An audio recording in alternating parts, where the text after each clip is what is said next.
Comment est-ce que Momo fait pour trouver la totalité des informations privées et confidentielles pour vous, ainsi que votre localisation et de la totalité de vos amis? Eh bien, toutes ces informations, vous les aurez dans cette vidéo. Bienvenue dans ce raid paranormal.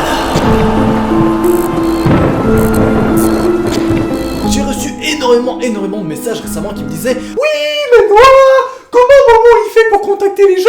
Je vais te dire clairement mes hypothèses et surtout vos hypothèses, parce que oui, beaucoup d'abonnés m'ont aussi contacté par la suite pour me dire et pour me donner des informations comment est-ce que Momo pourrait finalement contacter des personnes et des particuliers. Bref, vous allez voir tout ça, ça va être vraiment très intéressant. Je le précise dans le début de vidéo, peu importe ce que je vais dire dans cette vidéo, ne contactez jamais Momo, même si vous prenez des précautions, je sais pas quoi, ne le faites jamais. Voilà, non mais je le dis cash, bref. On commence. Je me suis Snapchat et Instagram si tu kiffes bien le délire, si tu aimes te mettre à l'aise, tu aimes te poser et dabber comme ça, ok? Si tu aimes te poser et dabber, tu m'ajoutes sur Instagram. Surtout que sur Insta on est bientôt 10 000 et ça fait plaisir. Ça me oui. Bref, 5000 likes, nouvel épisode. Ça c'est pour vous induire à mettre des likes. Je sais qu'est-ce que je dis. Les premières informations que je vais vous donner viennent d'une personne qui s'appelle Noatsusama, qui m'a relayé ces informations d'une autre personne qui s'appellerait Jeshaos.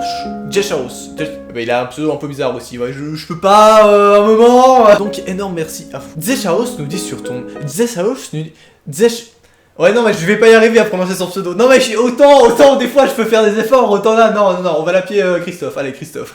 Christophe nous dit sur son message Discord: j'ai compris comment fait Momo pour savoir les endroits où habite et c'est pas du tout compliqué à comprendre. J'adore ce début de post. Vu que c'est sur WhatsApp, tout est stocké sur des serveurs, nom, prénom, numéro de téléphone et pays. Donc Momo a dû trouver une faille de sécurité pouvant accéder à ces informations. Donc à ce moment là on arrive à une première hypothèse. Momo a réussi donc à trouver une faille de sécurité, ou alors une deuxième hypothèse qu'on m'a dit déjà quelques fois, peut-être que Momo travaille chez WhatsApp et donc ça lui permettrait finalement d'accéder à des privilèges entre guillemets de sécurité que d'autres personnes n'ont pas, et donc ce serait un peu un agent double, tu vois, genre il travaille à la sécurité là-bas mais en mode c'est un peu voilà, bref tu as compris hein. Mais attendez, parce que juste en ayant accès à ça, normalement il ne peut pas quand même avoir vos informations, tout est crypté. Bref, voici la suite. Il aurait juste à appeler le numéro, ce qui envoie un paquet de bits au numéro appel, sauf que ces bits vont revenir à celui qui émet l'appel. Donc il a juste à traduire ces données de renvoi pour savoir le téléphone, le nom, le prénom et sûrement son adresse IP, s'il est connecté à un Wi-Fi évidemment. Donc je vous traduis ça vite fait. En gros, quand Momo vous appelle, il envoie des données et ces données sont ensuite renvoyées chez lui pour que voilà, il y ait une connexion entre les deux appels. Et en théorie, un hacker relativement bien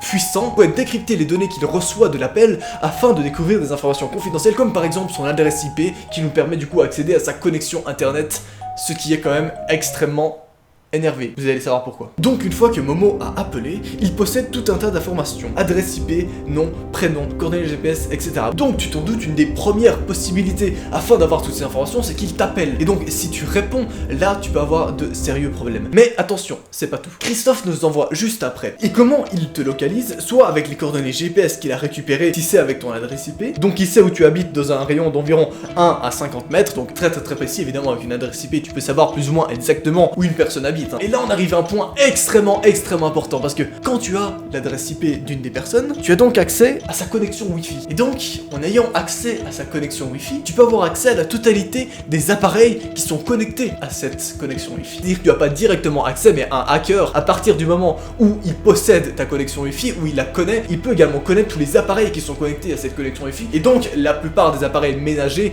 ou la plupart des appareils qui sont entre guillemets basiques, sont relativement simples. Je mets des guillemets évidemment, c'est très compliqué, mais pour un hacker de haut niveau comme ça, c'est relativement simple de pouvoir prendre le contrôle de certains des éléments de ces appareils. Par exemple, la webcam qui serait placée dans le salon et qui le permettrait de savoir qu'il y a un paillasson Hello Kitty en bas à gauche de ton escalier. C'est un exemple, hein, évidemment. Petit clin d'œil à mon dernier épisode, bref.